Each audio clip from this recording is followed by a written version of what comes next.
오늘 말씀은요, 우리 지난주의 말씀과 같이 연결이 되는 그런 내용이라고 할 수 있습니다. 우리 지난주에 이미 살펴본 그 내용을 잠깐 생각해 본다면, 지난주에 공격이 있었습니다. 우리 공동체를 향한 대적들의 공격이 있었다고 제가 말씀드렸죠. 그래서 첫 번째는 외부적인 공격이 있었고, 내부적인 또 문제, 공격이 함께 있은 그런 상황 가운데서 이제 하나님의 은혜로 그 모든 것들이 잘 해결됐는데요, 이제 오늘의 말씀은 이 대적들이 생각해 보니까 도저히 공동체 전체를 공격해도 별 효과가 없어서 이젠 그 대상을 바꿔서요, 바로 중심 리더였던 이 느헤미야 한 사람에게 초점을 맞추는 그 내용으로 오늘 말씀이 시작되고 있습니다. 그래서 모든 일에 특별히 리더십을 공격하는 일들이 참 많이 있는 것을 우리가 경험할 수 있습니다. 우리 하나씩 좀 정확히 살펴보면서 어떠한 일들이 느헤미야에게 있었는가 먼저 첫 번째로 살펴보기 원합니다. 먼저 여기 핸드아웃을 보시면요, 언제 공격을 했습니까? 라는 질문이 나오죠. 우리 6장 1절 말씀을 다시 한번 우리 스크린 통화에서 한번 읽어주시면 감사하겠습니다. 시작.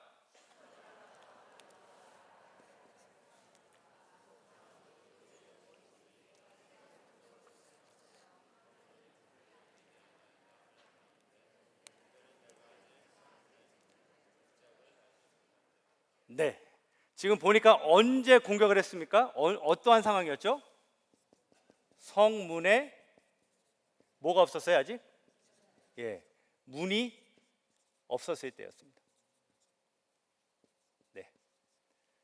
자, 이 뜻은 무엇이냐? 대적들에게 마지막 기회라는 거죠. 성문에 문이 생기면 이제 더 이상 공격할 수가 없는 거예요. 마지막 라스트 찬스를 이 대적들이 간파한 거예요. 아직 기회가 있구나. 그래서 아주 집요하게 지금 이 상황 가운데서 이들이 뚫고 들어와서 이제 느헤미야를 공격하는 그 내용이 나옵니다.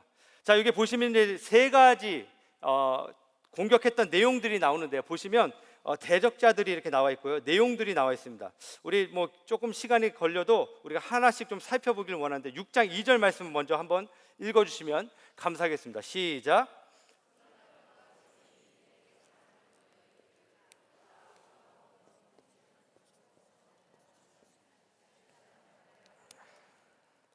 네, 자, 첫 번째 대적자들은 산발락과 게셈인데 그들이 얘기한 것이 뭐죠? 오노 평지에서 만나자, 그렇게 얘기를 하죠. 자, 그러면 이 공격의 목적이 무엇이었을까요? 왜 만나자고 그랬을까요? 네, 뭐 쉽게 얘기하면 이거죠. 시간을 지연시키기 위한 거죠. 또한 시간을 지연시킬 때 아주 중요한 효과가 나타나는 게 무엇이냐? 바로 집중력이 떨어지게 되어 있습니다. 시간을 끄니까요. 이것을 바로 대적들이 노리고 있었던 거죠. 자, 두 번째 내용이 6장 5절과 6절에 나오는데 한번 우리 또 같이 읽어보도록 하겠습니다. 시작.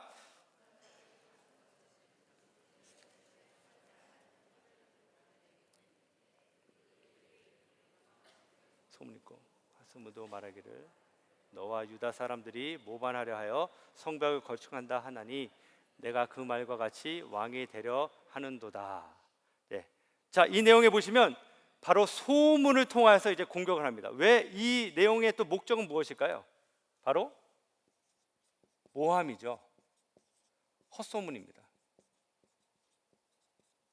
근데 아시다시피 이 내용이 굉장히 심각한 내용이었어요. 그렇죠? 어떠한 내용이냐? 바로 너가 지금 하고 있는 일이 다른 것이 아니라 왕이 되려고 한다.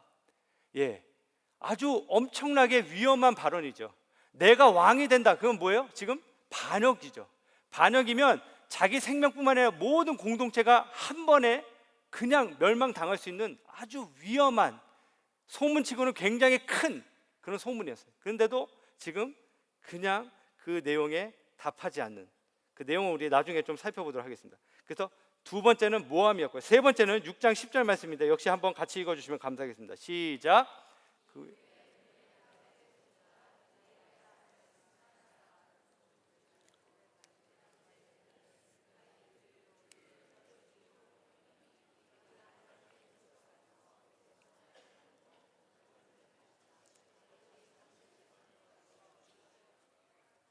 네, 세 번째 공격의 내용은 무엇이었어요? 우리가 지금 생명의 위협이 오니까 빨리 성전에 숨자, 그 얘기죠. 바로 뭐죠?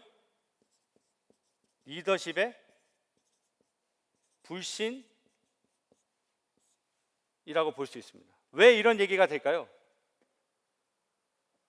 원래 이 제사장 외에는 들어갈 수 없는 성전에 지금 나의 생명을 위해서 지금 들어간다는 거죠.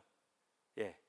리더가 원래 어떤 위험이 있으면 어떻게 해야 되죠? 원래 리더는 앞에 서서 그것을 막고 책임지는 게 리더인데, 바로 그 리더십을 지금 어떻게 하는 거예요? 위신을 떨어뜨리고요. 아, 이 사람 리더로서 좀 자질이 부족하다라고 뭔가 좀 느헤미야로 하여금 넘어지게 하는 그런 공격을 지금 이 세 가지를 통하여서 계속 해 나가고 있는 것을 볼 수 있습니다. 저는 오늘 이 내용을 잠깐 살펴보는 가운데 굉장히 좀 재밌는 걸 하나 발견했어요. 뭐 맞을 수도 있지만 조금 제 나름대로 해석인데요. 예, 보시면 우리 예수님이 받았던 시험도 되게 비슷했습니다. 기억나시죠? 우리 예수님께서 첫 번째 받았던 시험이 뭐였죠? 돌이 떡이 되게 하라. 자, 이 시험의 내용이 좀 비슷한 것 같아요. 뭘까요? 집중력을 떨어뜨리는 것 같아요. 예수님으로 하여금 첫 번째 어떤 사역을 시작하시기 전에 첫 번째 시험이 뭐냐? 먹는 거예요. 그래서 뭔가 집중력이 떨어져서 그 사역에 몰입 못하게 하려고 하는 그런 문제가 있지 않았나, 그렇게 한번 저는 생각을 해봤고요. 두 번째 시험이 뭐였죠? 아시는 것처럼 바로 내게 절하면, 사단이 얘기한 거죠. 절하면 천하 만국이 다 내게 주리라. 무엇입니까? 이 내용이랑 비슷하죠. 느헤미야가 뭐가 된다고 그랬어요? 왕이 될 것이다. 너 왕 할 수 있어. 그렇게. 근데 예수님에게도 똑같은 얘기를 하죠. 권력, 권세. 물론 예수님에게는 주겠다는 유혹이었지만 여기는 헛소문으로 무너뜨리려고 하는 그런 반대의 내용으로 볼 수 있고요. 마지막 세 번째, 불신. 뭘까요? 세 번째, 성전에서 떨어져라. 그렇죠? 떨어지면 어떻게 된다? 천사들이 보호해서 살게 된다. 목적이 뭘까요? 예수님으로 하여금 뭔가 특별한 리더, 바로 메시아임을 알려주는 그런 거였죠. 예, 메시아. 리더로서 굉장히 뛰어난 그런 모습을 보여주라라고 얘기했죠. 물론 느헤미야는 반대의 경우입니다. 리더십을 약화시키고 넘어지게 하는. 그러니까 내용은 조금씩 다를 수 있지만요, 리더에게 나타나는 어떤 공격 중에 어떤 성향들이 이렇게 비슷하게 나온다라고 저는 확인해 봤습니다. 여러분 생각에 이런 세 가지의 유혹이 리더로서 우리가 섬길 때 나타나요. 예, 한두 가지가 나타납니다. 꼭 여러분들을 넘어지게 하려고 하는 그런 유혹과 공격들이 있다는 것입니다. 그때 느헤미야는 어떻게 했냐? 아주 간단하게 세 가지의 대답과 반응으로 오늘 이 모든 이들을 해결하는 것을 볼 수 있습니다. 자, 먼저 첫 번째 그 원리가 무엇이었냐? 바로 이것이었습니다. 바로 부르심의 확신이었어요. 예. 첫 번째, 바로 그 모든 문제의 첫 번째 원리가 뭐냐? 부르심의 확신이 있었어요. 그러면서 이제 세 가지의 반응으로 이렇게 설명이 나옵니다. 첫 번째, 어떻게 하지 않았습니까? 첫 번째는요, 직접 상대하지 않았어요. 자, 그 내용이 3절과 8절에 나오는데요, 3절과 8절 말씀 보시면 제가 읽어드릴게요. 앞부분인데요. 내가 곧 그들에게 사자들을 보내어 이르기를, 3절입니다. 8절도 보십시오. 내가 사람을 보내어 그에게 이르기를, 이렇게 얘기해요. 이런 잘못된 얘기, 시간을 끌려가고 뭔가 집중력을 떨어뜨리려고 할 때에 거기에 일일이 반응하지 않고요, 자기가 생각할 때 아니면 상대하지 않았다는 거예요. 아주 지혜로운 방법이죠. 괜히 거기에 여러분들의 집중력을 빼앗기거나 여러분들의 시간을 빼앗겨서 하던 중요한 사역이나 또 원래 하셔야 될 놀라운 그 일들을 놓치는 그런 실수를 하지 말아야 된다. 자, 두 번째 느헤미야가 한 행동은요, 바로 양심에 따라 행동했다는 거예요. 자, 그 내용이 어디에 나옵니까? 9절에 나옵니다. 9절에 이런 표현이 나와요. 중간에 보시면 내게 말한 바 이런 일은 없는 일이요 라고 되어 있어요. 느헤미야가 얘기합니다.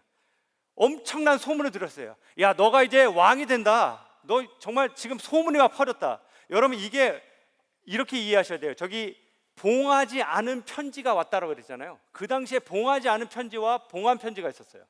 자, 봉하지 않은 편지의 목적은 무엇일까요? 말 그대로 누구든지 그 내용을 볼 수 있다는 거예요. 공개적인 거예요. 봉했다는 얘기는 뭐예요? 볼 수가 없는 거죠. 어떤 목적으로 사용되었냐? 어떤 증거 자료물로 사용됐다는 거예요. 함부로 열지 않았다는 거죠. 중요한 때 외에는 절대 사용할 수 없었어요. 근데 오픈된 봉하지 않은 편지가 왔다는 얘기는 뭐냐면 누구나 다 안다는 얘기예요. 소문이 막 퍼져나갔다는 거죠. 얼마나 마음에 부담이 있었겠어요. 하지만 지금 느헤미야는 이 상황 가운데서 그 말에 솔깃해서 끌려간 것이 아니라 자신의 양심에 따라서 움직였다는 거예요. 양심이 뭡니까? 나는 절대로 그런 일을 한 적이 없어. 내가 알아. 주님이 내 마음을 보고 계셔. 주님이 내 중심을 보고 계셔. 주님이 나의 동기를 알고 계셔. 주님이 알고 계시면 괜찮은 거예요. 그래서 거기에 휘둘리지 않고요, 자신이 마음에 생각된 대로 그대로 믿고 또 반응하지 않았다는 거죠. 아주 중요합니다. 마지막 세 번째 반응인데요, 바로 공동체를 먼저 생각한 거예요. 자, 그 내용이 역시 우리 11절 말씀에 나옵니다. 11절 말씀에 이런 표현이 나옵니다. 나 같은 자가 어찌 도망하며 나 같은 몸이면 누가 외소에 들어가서 생명을 보전하겠느냐라고 얘기해요. 사람들이 막 도망가야 된다라고 얘기할 때 본인이 그렇게 얘기한 거예요. 나 같은 사람이 내가 뭐 그렇게 대단한 사람이라고 내가 거기까지 들어가면서 이렇게 도망쳐야 되냐? 자, 거기에 담겨진 내용을 아시겠어요? 어떤 마음인지? 이 한 몸 주님께 바쳐도 상관없다는 거죠. 내가 어려움을 당하고 내가 시련을 당하고 내가 고난을 당해도 우리 공동체가 살고 우리 공동체가 잘 된다면 나는 얼마든지 감당할 수 있다. 그런 고백이죠. 초반부터 제가 말씀드렸죠. 느헤미야의 마음속에 정말 공동체를 사랑하는 마음이 있었어요. 주님 주신 마음이에요. 리더의 마음 가운데 가장 중요한 것이 있다면 바로 그거라고 저는 분명히 믿습니다. 내 유익, 내가 먼저 뭔가를 얻어내야지. 그렇게 가기 시작하면요, 공동체는 무너질 수밖에 없다는 거죠. 근데 오늘 느헤미야는 정확히 이 세 가지의 반응을 통해서 하나씩 그런 일들을 잘 정리해 나갑니다. 그러면서 이제 두 가지 아주 중요한 임무를 완수하는데요, 바로 그 완수하는 내용을 오늘 우리가 함께 살펴보도록 하겠습니다. 첫 번째 임무 완수. 자, 무엇이었습니까? 아주 중요한 내용인데요, 바로 성문과 성벽을 재건한 거죠. 첫 번째 답입니다. 여러분 보시면, 자, 너무나 중요한 일을 지금 느헤미야가 완수했습니다. 자, 여기서 우리가 첫 번째 시간에 제가 잠깐 말씀드리긴 했지만 다시 한번 좀 설명을 드리면서 이 내용을 좀 다루고 싶은데요, 성문의 역할이 있어요. 4개가 있습니다. 너무 중요합니다. 그래서 하나씩 살펴보면 첫 번째는 뭐라고 되어 있죠? 여러분들 한번 읽어주십시오. 시작. 방어 장소. 군사적으로 너무나 중요한 장소죠. 왜냐하면 성문이 뚫리면 그 성은 다 끝나기 때문에. 그래서 군사적으로 너무나 중요한 장소가 바로 이 성문이었죠. 자, 두 번째는 무엇이냐? 어떠한 장소냐? 바로 이것입니다. 재판의 장소가 바로 성문이었어요. 재판. 모든 재판과 또 어떤 결정 사항들이 바로 이 성문에서 이루어졌다는 거예요. 왜 그랬을까요? 성문에 가장 많은 사람들이 왕래했기 때문에 그곳에서 모든 것들이 이루어졌던 거죠. 자, 세 번째 어떠한 장소냐? 세 번째는 교육입니다. 교육. 역시 똑같은 뜻이죠. 많은 사람들이 오가다 보니 거기에 자녀들이 있었고 또 거기서 교육과 티칭이 이루어지는 그런 일들이 있었고요. 맨 마지막이 바로 상거래의 장소, 바로 비즈니스를 할 수 있는 그런 장소가 바로 성문이었다는 것이죠. 그래서 느헤미야가 성문을 또 성벽을 재건했다는 뜻은요, 단순히 그냥 건물을 지었구나, 건물을 멋있게 잘 지었네, 이런 뜻이 아니고요, 그거와 함께 제일 중요한 것이 무엇이냐, 바로 이런 시스템이 한 나라가, 한 도시 국가가 자신의 그 국가의 역할, 그 도시의 역할을 할 수 있는 모든 것들을 다 마련해 주었다는 것입니다. 그래서 외면적인 어떤 외부적인 것을 다 만들어 놓은 다음에 그 다음에 느헤미야가 또 한 일이 있습니다. 아주 중요한 일을 했는데요. 바로 그 내용이 그 다음에 나옵니다. 그 내용은 바로 인구 조사를 했던 것이죠. 인구 조사. 왜 인구 조사를 했나? 이제 그 내용에 대해서 우리가 세 가지로 간략하게 좀 살펴보고 넘어가기 원하는데요. 첫 번째가 우리 조사 대상이 나옵니다. 그래서 우리 7장 66절과 67절의 말씀인데 역시 여러분도 한번 스크린을 보시면서 읽어주시면 감사하겠습니다. 시작.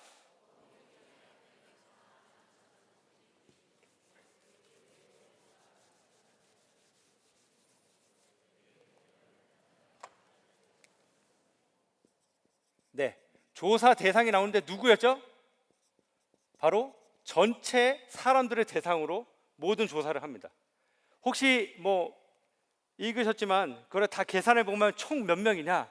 바로 49,924명으로 계산이 나옵니다. 그러니까 굉장히 많은 사람들이 돌아왔다라고 볼 수 있죠. 와서 함께 준비하고 또 이 모든 사역에 동참한 것을 볼 수 있습니다. 자, 두 번째 목적이 조사 목적에 나오는데요. 7장 4절 말씀입니다. 역시 한번 읽어 주십시오. 시작.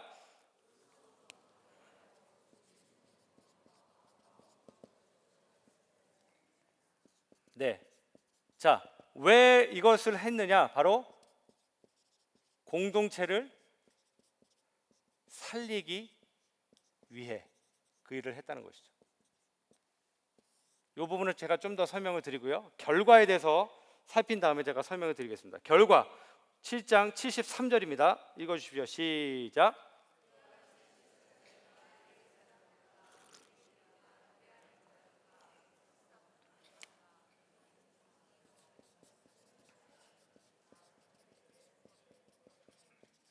예. 세 번째 결과는요. 인구의 적절한 분포와 역할 분담이었습니다. 자, 느헤미야는요 건물을 지은 다음에 건물 지었으니까 끝났다 이렇게 보지 않고요, 파악을 하는 가운데 한 가지 발견한 것이 사람들 인구의 증가가 없었다는 거예요. 그래서 한 곳에 몰리다 보니까 이 큰 성에 사람들이 퍼져서 지내야지 이게 효과적으로 움직이는데 그렇게 되지 않다 보니까 느헤미야는 이 인구 조사를 통해서 사람들을 각 지역으로 적절하게 이렇게 포진시키면서 결국은 온 공동체가 함께 그 일들을 잘 감당할 수 있도록 그렇게 모든 이들을 정리했던 것을 볼 수 있습니다. 그러니까 굉장히 뭐랄까요, 지혜로운 사람이었죠. 근데 이 인구조사를 가만히 보시면 인구조사를 본인이 한 것 같은데요, 거기에 시작점이 나옵니다. 그게 바로 7장 5절 말씀입니다. 제가 읽어드릴게요. 누가 이것을 했냐? 7장 5절 말씀을 보시면 내 하나님이 내 마음을 감동하사라고 되어 있어요. 이게 포인트입니다. 인구조사를 지금 누가 시켰다고요? 하나님이 하셨다는 거예요. 하나님이 느헤미야 마음속에 감동을 주셔서 인구조사를 하겠어요. 여러분 아실 거예요. 인구조사는요, 뭐 오늘날 뭐 센서스는 많이 하지만 그 당시에 인구조사는 굉장히 위험했습니다. 예, 물론 세상 사람들은 많이 했겠지만 하나님의 백성들 가운데 인구조사를 잘못해서 큰 실패를 했던 사람이 누구죠? 그 유명한 다윗이죠. 예, 다윗이 괜히 그냥 혼자서 어느 날 아주 교만하게 인구조사를 그냥 시키죠. 그랬더니 어떻게 됐어요? 인구조사 한 다음에 엄청난 고난을 당합니다. 3일 동안 하나님의 천사가 와서 많은 사람들을 다 죽이는 그런 일이 있었죠. 왜 인구조사를 함부로 할 수 없어요? 그것은 하나님의 주권이었어요. 하나님을 의지하지 않고 내 군사력과 내 백성들의 인원을 가지고 내가 뭔가 힘이 있다라고 자랑할 수 있는 그런 빌미가 되기 때문에 함부로 할 수 없었어요. 근데 지금 인구조사는 누가 시켰냐? 하나님이 하셨다는 거죠. 하나님이 왜 인구조사를 시키게 하셨을까? 저는 두 가지로 생각합니다. 첫 번째, 인구조사를 통해서 하나님의 행하신 일들을 돌아보게 했다는 거예요. 여러분 아까 전에 제가 말씀드렸죠. 49,924명이 돌아왔어요. 맨 처음에 아무것도 없는 정말 적은 사람들이 힘들게 살아가고 있는 그런 상황 가운데서 하나님이 그 전에도 이미 보내셨고 에스라를 통하여서 스룹바벨을 통하여서도 많은 사람들이 오게 하면서 결국은 이 놀라운 인원들이 와서 다시 한번 이 나라를 재건할 수 있도록 하나님이 그 오랜 시간 동안에 참고 인내하시고 이들을 인도하셔서 여기까지 오게 하셨구나. 인구 조사를 하는 동안에 그들이 발견할 수 있었다는 거죠. 그거와 함께 또한 이들이 알았던 것이 무엇입니까? 바로 하나님의 은혜를 체험했다는 거죠. 정말 하나님이 하셨구나. 우리가 한 것이 아니구나. 하나님이 처음부터 끝까지 정말 한 가정 한 가정, 한 사람 한 사람 부르셔서 여기까지 오게 하셨구나. 바로 그 하나님의 은혜, 하나님의 놀라운 섭리, 그 역사를 다시 한번 기억할 수 있게 했다는 것입니다. 그러면서 저는 이 가운데서 특별히 레위인들의 그런 역할이 참 이제 중요하게 나옵니다. 레위인의 역할 세 가지가 제가 몇 가지 이렇게 표시를 해놨는데, 첫 번째 나오는 게 바로 성전의 문을 지키는 역할이 바로 레위인의 역할이에요. 아주 중요합니다. 그다음 두 번째는요, 제의적 성결을 또 지키는 것이 바로 레위인들의 아주 중요한 역할이에요. 세 번째는요, 성전의 기구들을 또 보존하는 것이 레위인들의 아주 중요한 역할입니다. 자, 여러분 이걸 세 가지를 보시면 어떤 공통점이 있죠? 다 뭐랑 연결되어 있어요? 성전입니다. 예, 성전. 자, 성전하면은 성전은 뭐 하는 데죠? 바로 하나님께 예배하는 데죠. 예. 레위인들이 돌아와서 그들이 자신들의 일들을 맡으면서 문을 지키고 성결법을 지키고 또 기구들을 보존하면서 하나씩 하나씩 무엇을 준비한 거예요? 예배를 준비했습니다. 예배.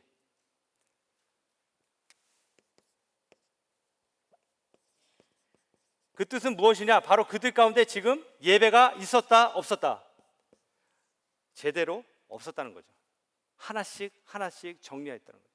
하나님의 일꾼들, 사람들이 원하는 그런 방법이 아닌 하나님의 말씀대로 사람들을 준비시키고 레위인들을 준비시킨 다음에 그 다음에 이제 어떤 일이 벌어지냐? 바로 두 번째 임무가 완수되는 그 내용이 나옵니다. 자, 그 내용은요, 보시면 세 번의 모임으로 좀 집약해서 이렇게 정리할 수 있습니다. 세 번의 모임. 그 내용이 무엇인지 우리가 하나씩 살펴보도록 하겠습니다. 첫 번째 모임의 내용이 8장 8절부터 9절에 나옵니다. 여러분들 한번 천천히 잘 읽어주시면 감사하겠습니다. 시작.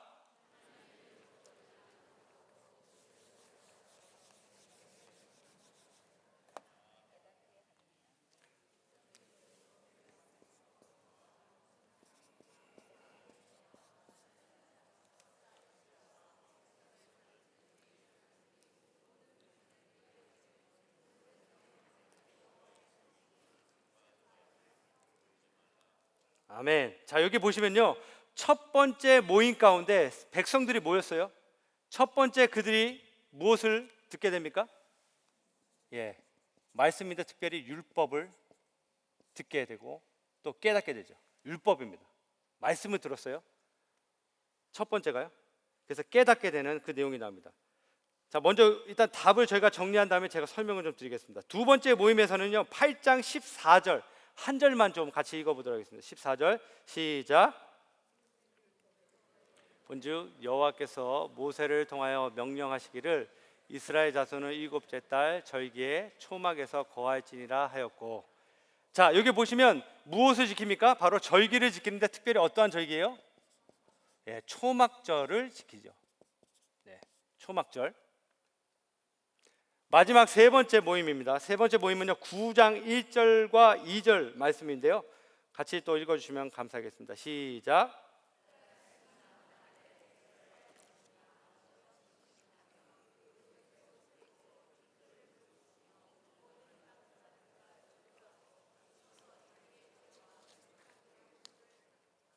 네, 여기 보면은 어떠한 역사가 일어납니까?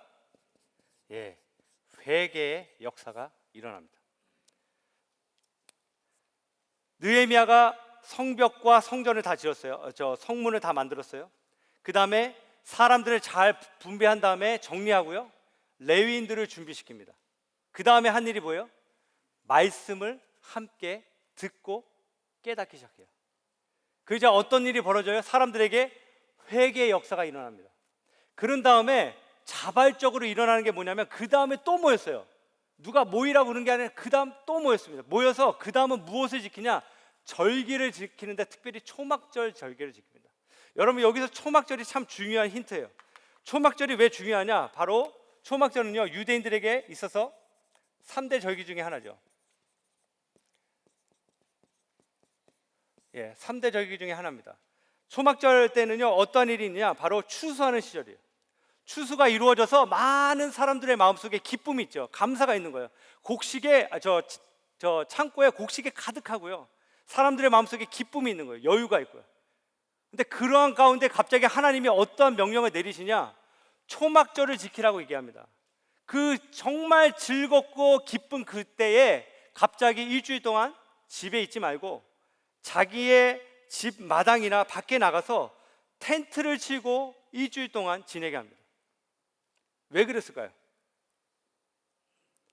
너희가 가지고 있는 그 놀라운 추수와 축복에 즐거워하고 거기에 만족하면서 집중하는 것이 아니라 바로 옛날 너희 조상 때 그 광야 생활 가운데서 40년 동안 아무것도 없는 그 광야 생활 가운데서 하나님이 너희를 입히시고 먹이시고 메추라기를 보내고 만나로 먹이시고 반석에서 물을 내셨던 그 하나님의 놀라운 그 능력, 하나님의 함께하심, 바로 이 모든 것을 주신 분이 누구냐? 바로 하나님이시다.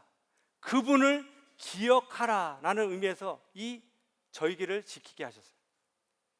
자, 이 말씀을요 그대로 그 당시 사람들에게 적용을 해보면 이렇습니다. 여러분, 상상을 해보세요. 그들이 오랜 시간 동안 그렇게 애쓰고 힘들게 했는데 간신히 성벽을 다 지었어요. 성문도 이제 완벽하게 다 끝냈어요. 이들의 마음속에 어떠했을까요? 야, 정말 그렇게 우리가 원하던 게 이루어졌다. 놀라운 하나님의 축복이 이제 임했다. 이제 우리는 살 수 있다. 어떠한 대적이 와도 우리를 공격할 수 없다. 우리는 이제 안전하다. 우리는 다 이루었어. 마음껏 즐기고 먹고 마실 수 있어. 근데 그런 상황 가운데 갑자기 절기가 행해지는 거죠. 이 모든 것에 누가 계셨다? 바로 하나님이 함께 하셨고, 하나님이 처음부터 끝까지 이 모든 일들 가운데 앞서서 행하시고 인도하시고 여기까지 인도하신 분이 바로 하나님이심을 고백하게 했던 것이죠. 이 사건 다음에 그 다음 또 모이는데 그때 어떤 일이 벌어지냐면 바로 놀라운 회개의 역사가 일어나게 됩니다.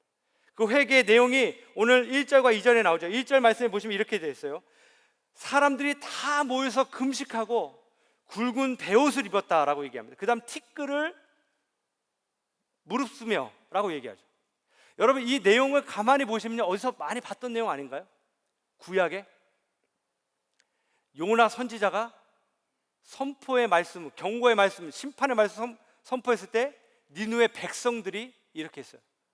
철저한 회개예요. 그냥 조그만 회개가 아니라 완전히 180도로 완전히 모든 사람들이 다 돌이키고 회개하는 그 장면입니다. 그래서 2절에 보시면 이런 내용이 또 나옵니다. 이방 사람들과 절교하고 자기의 죄와 조상들의 허물까지 자백했다라고 되어 있어요. 엄청난 회개입니다. 단순히 자기가 진 죄뿐만이 아니고 자기의 조상들이 지었던 죄까지, 과거에 우리 조상들이 얼만큼 하나님의 말씀에 불순종해서 우리가 정말 하나님의 심판을 받아 이렇게 망했는지 그 내용들까지 주님 앞에 회개하면서 돌이키고 특별히 이방 사람들과 절교했다. 이것이 무엇일까요? 그 당시 이방 사람들과 함께 타협하면서 그들의 삶의 패턴에 맞춰서 살았다는 거죠. 이방신도 섬기고 그들의 스타일을 쫓아서. 오늘 우리로 따지면 뭘까요? 세상 사람처럼 믿는 사람이지만 믿는 사람의 모습이 전혀 없는, 정말 세상 사람들의 모든 것을 그대로 카피하고 쫓아가고 더 추구하고 나가는 그런 모습 가운데 은혜 받고 완전히 세상과 단절하고요, 하나님의 말씀으로 돌아갔다는 거예요. 그런 놀라운 회개의 역사가 지금 이들 가운데 일어났던 것입니다.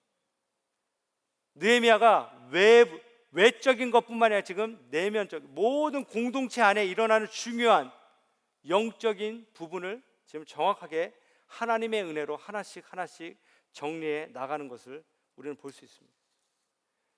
여러분, 이러한 모습은요 느헤미야 시대 때만 그런 것이 아니라 예수님의 시대 때도 이러한 일이 있었습니다.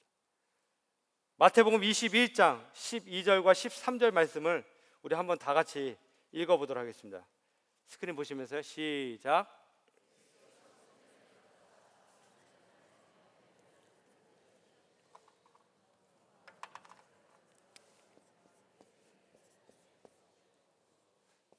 네, 유명한 말씀이죠. 예수님께서 성전을 청결케 하시는 사건입니다. 두 가지 일을 하세요. 첫 번째 뭐를 하시죠?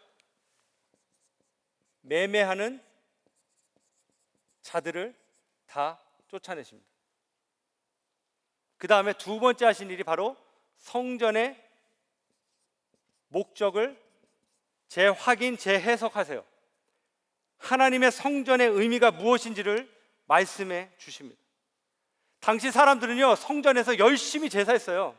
이미 아시는 것처럼 아주 열심히 율법에 따라 하나씩 어기지 않고 열심히 했어요. 그렇지만 그들의 마음속에는 무엇이 없었습니까? 이 성전의 원래의 뜻, 하나님이 무엇을 원하시는지에 대한 관심과 마음이 없었어요. 보시면 이 매매하는 자들 다 자기들을 위한 거였죠. 종교 지도자들은 그 매매하는 자들을 고용해서 자기들이 또 필요한 것들을 채우고요. 사람들은 어땠을까요? 사람들은 관심 없는 거예요. 어떻게 예배하든 어떤 식으로 하든 내가 내 할 일만 끝내면 난 내 할 일 다 했다, 그렇게 생각했다는 거죠. 주님께서 그들의 마음을 보시고 징책하시면 특별히 두 번째 하신 성전의 목적이 무엇이에요? 여기 뭐라고 되어 있습니까? 내 집은 기도하는 집이라. 내 집은 기도하는 집이라. 사역만 하고요, 어떤 중요한 종교적인 행사, 일들만 하는 게 아니라 내 집은 기도하는 집이다. 누구를 위하여? 여기에 나와 있지 않지만 다른 성경 말씀에는 뭐라 그러죠? 만민을, 다른 사람들을 위해서, 열방을 위해서, 나라를 위해서, 하나님의 복음 확장을 위해 기도하는 게 바로 이 성전의 중요한 목적이다, 그렇게 설명해 주고 계세요. 저는 이 말씀을 참 읽으면서 제 자신을 먼저 돌아보게 되고요, 특별히 오늘날 우리 교회가, 우리 공동체가, 우리 셀 모임이, 우리 가정이, 우리 사회가 정말 어떠한가 한번 이렇게 좀 굉장히 많이 생각하는 그런 시간을 가졌습니다. 이 시간 잠시 한번 동영상을 보면서 내용을 좀 한번 같이 살핀 다음에 마무리 좀 하도록 하겠습니다. 동영상을 먼저 한번 보도록 하겠습니다. 1907년 1월 2일부터 15일까지 장대현 교회에서 도사경회가 열렸습니다. 6일부터 시작된 저녁 집회는 매일 약 1,500명이 참석하여 뜨거운 열기를 더해갔습니다. 그러다 마지막 이틀 동안 놀라운 영적 대각성 운동이 폭발했습니다. 바로 14일 저녁 성령에 사로잡힌 길선주 장로는 설교 대신에 자신의 죄를 고백했습니다. 그는 장로였었고 신학생이었지만 철저하게 하나님 앞에 회개하는 과정을 겪지 못했었습니다. 그런데 바로 그날 저녁 성령의 은사를 받은 후에 수천 명의 교인들 앞에서 자기의 죄를 철저하게 참여하였습니다. 1907년 1월 14일 길선주가 마룻바닥에 엎드려 자신의 죄를 고백하기 시작했다. 나는 하나님 같은 놈입니다. 친구가 죽어가며 아내 대신 재산을 정리해달라고 맡긴 돈을 제 마음대로 가로챘습니다. 주여, 저 같은 놈도 용서해 주실 수 있습니까? 하나님, 제 추악한 죄를 깨끗하게 하여 주옵소서. 길선주 장로의 회개가 있은 후 성도들도 자신의 죄를 하나하나 고백하기 시작했습니다. 병들어 아파하는 마누라를 보면서 매일 술만 마시고 빨리 죽어버리라고 저주했습니다. 주여, 용서하소서. 하나님, 저는 제 욕심 때문에 첩을 둘이나 두고 아이들과 마누라 생각은 전혀 하지도 않았습니다. 하나님이 싫어하시는 일을 일삼았습니다. 용서해 주소서.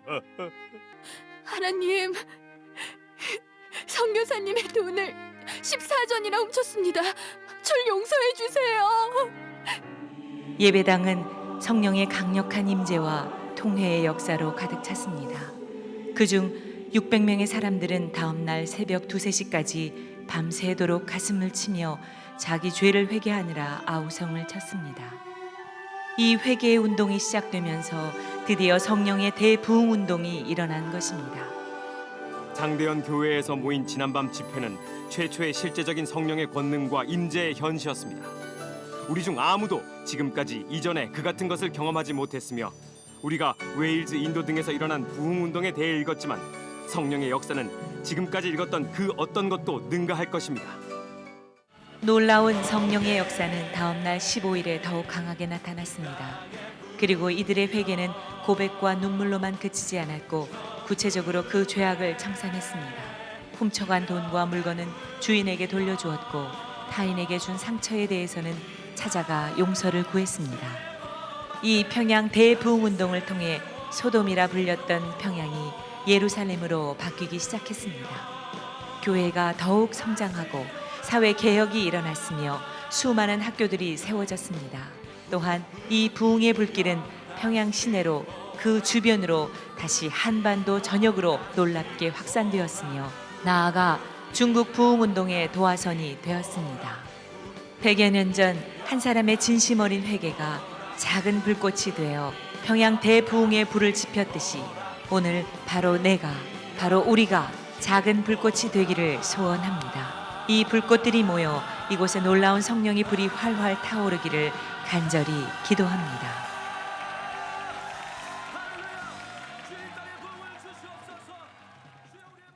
네, 여러분들 잘 아시는 내용이죠. 평양 대부흥이 어떻게 시작됐는가? 바로 한 사람의 작은 회개로부터 시작됐다. 그 내용이 지금 저기 나와 있었습니다. 여러분, 회개는요, 우리 공동체와 우리 자신이 살아갈 수 있는 유일한 길입니다. 아주 작은 시작이에요. 아무것도 아닌 것 같아요. 뭐 나 한 명 바뀐다고 뭐 대단한 일이 벌어질까? 근데 오늘 하나님께서 역사하실 때 온 나라, 온 열방이 바뀐다라고 분명히 말씀해 주십니다. 제가 오늘 노트 첫 장에 이렇게 사진을 하나 넣었는데 혹시 사진이 잘 보이셨는지 모르겠습니다. 이게 뭔지 아시겠습니까? 예, 제가 스크린에 이렇게 좀 했는데요. 보시면 이거 아마 잘 아실 거예요. 북가주의 우리 세코야 파크하고 우리 킹스 캐년에 있는 제너럴 셔먼 나무죠. 세계에서 가장 큰 나무예요. 아마 가보신 분들 아실 거예요. 이 나무가 얼마나 큰지. 거기 저도 가보니까요, 그런 그 설명이 나와 있더라고요. 이 나무의 무게가 얼마나 크냐.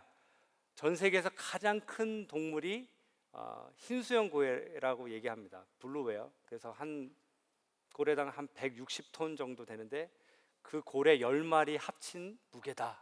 그렇게 나와 있더라고요. 엄청나게 큰 나무죠. 상상할 수 없는 큰, 굉장히 그 큰 나무 앞에 서면 우리가 얼마나 작은, 정말 인가라고 생각할 수밖에 없는데요. 이 나무의 시작이 무엇인 줄 아십니까? 바로 아주 조그만 씨예요. 제가 사진으로 준비했어요. 저 정도밖에 안 됩니다. 굉장히 작습니다. 너무나도 작은 씨 하나가요, 저게 심겨져서 오랜 세월 가운데 계속 성장하고 자라고 계속해서 지금 어마어마한 나무가 된 거예요. 우리는요, 겉모습만 봅니다. 크기만 봐요. 이렇게 크구나, 이렇게 놀랍구나. 그 시작에 대해서는 생각하지 않습니다. 그 시작이 얼마나 초라했는지, 그 시작이 얼마나 볼품없는지, 그 시작이 얼마나 미미한지. 아주 작은 씨앗이죠. 공동체도 마찬가지입니다. 우리같이 큰 공동체, 큰 교회, 큰 어떤 사회, 어떤 단체, 뭐 우리 가정, 뭐 큰 것들을 볼 때 우리는 외적인 걸 봅니다. 와, 사람 수가 많구나, 엄청난 이들이 있구나, 엄청난 사역이 벌어지는구나. 물론 그런 모습들도 중요하죠, 필요하죠. 하지만 하나님께서 제일 먼저 시작하실 때 그 시작의 시작점은 얼마나 작은 것인가, 여러분 기억하셔야 돼요. 아주 작은 씨예요. 저는 이 씨를 오늘 말씀으로 비유한다면, 해석한다면 저는 회개라고 생각합니다. 하나님의 말씀이 우리의 심령 가운데 들어가서 그 말씀 가운데 우리가 반응하고 회개하고 아주 작은 거라도, 하나님 내가 잘못했습니다, 주님 나를 용서해 주세요, 이 나라를 위해, 이 민족을 위해, 이 가정을 위해, 이 교회를 위해, 내 자신을 위해 주님 앞에 정말 온전히 순종하지 못한 나의 교만함, 하나님 회개합니다, 용서해 주십시오. 그 작은 회개와 주님 앞에 돌이킴을 통하여서 결국 그 작은 씨앗이 하나님께서 놀랍게 크게 하셔서 결국 오늘 본 이 동영상처럼 평양뿐만이 아니라 온 세계가 인도까지 놀라운 부흥의 불길이 퍼져나가는 그런 놀라운 하나님의 역사가 우리 부족한 한 분 한 분을 통하여서 분명히 나타날 줄 믿습니다. 그런 의미에서 여러분들 이 세 가지 질문을 다시 한번 여러분들 생각해 보셨으면 좋겠어요. 삶으로 적용하기라는 세 가지 질문인데, 보시면 현재 내가 리더로서 이겨내야 할 시험과 공격이 무엇입니까? 한번 여러분들 생각해 보시기 바랍니다. 두 번째로, 하나님께서 현재 우리 공동체에게 가장 원하시는 것이 무엇입니까?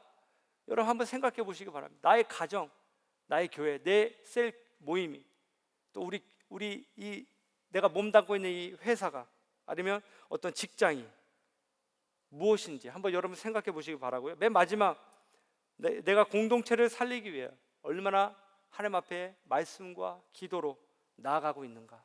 여러분 한번 이 시간 생각해 보시면서 좀 기도하는 시간을 좀 갖기를 원합니다. 먼저 오늘 주신 말씀 생각하면서 이 찬양을 좀 주님 앞에 올려드리기를 원합니다.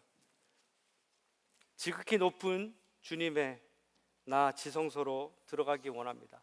우리 이 찬양 같이 함께 부르도록 하겠습니다.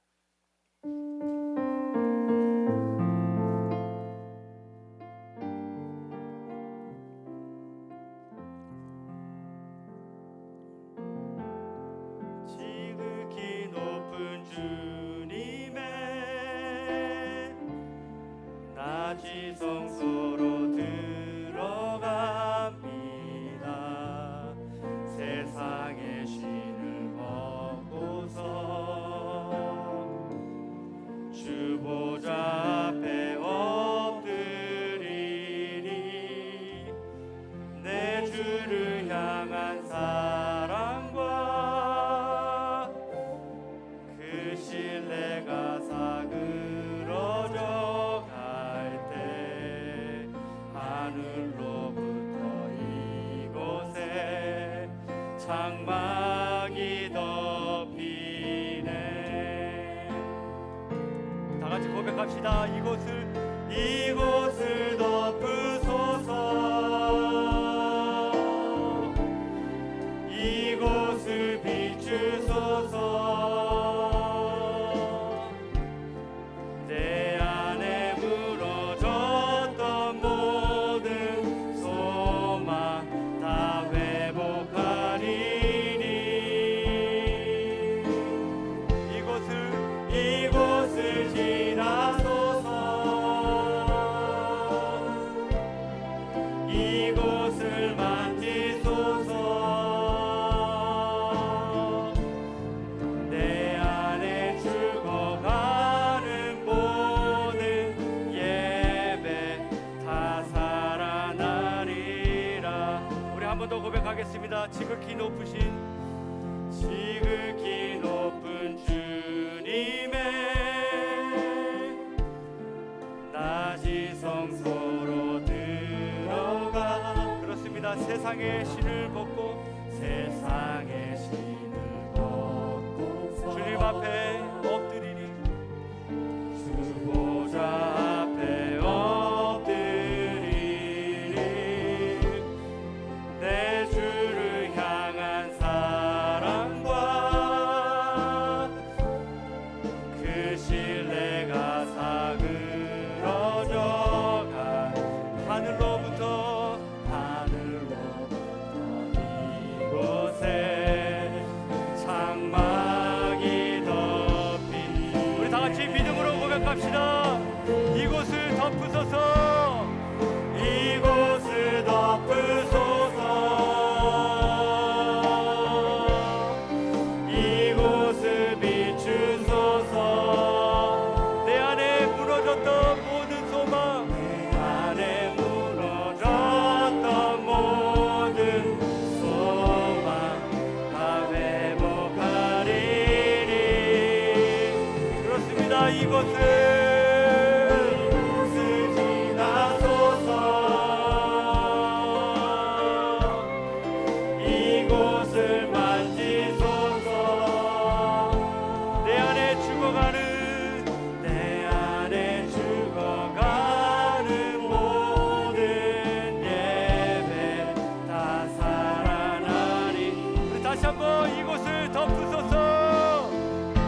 다 같이 한번 기도하기 원합니다.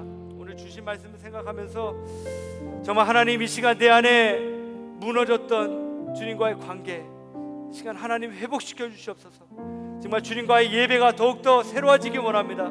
아직도 정리하지 못한 그런 죄의 모든 습관들 하나님 이 시간 벗어버리게 하시고, 정말 주님 이 시간에 다시 한번 주 앞에 간절한 마음으로 기도할 때 하나님 통회하는 마음을 허락하여 주시옵소서. 정말 주님 앞에 더 간절한 마음으로 기도하며 놀라운 하나님과의 관계를 회복하는 이 귀한 시간 되어질 수 있도록 우리 다 같이 한번 주여 외치면서 주님 앞에 한번 기도하는 시간 갖도록 하겠습니다. 주여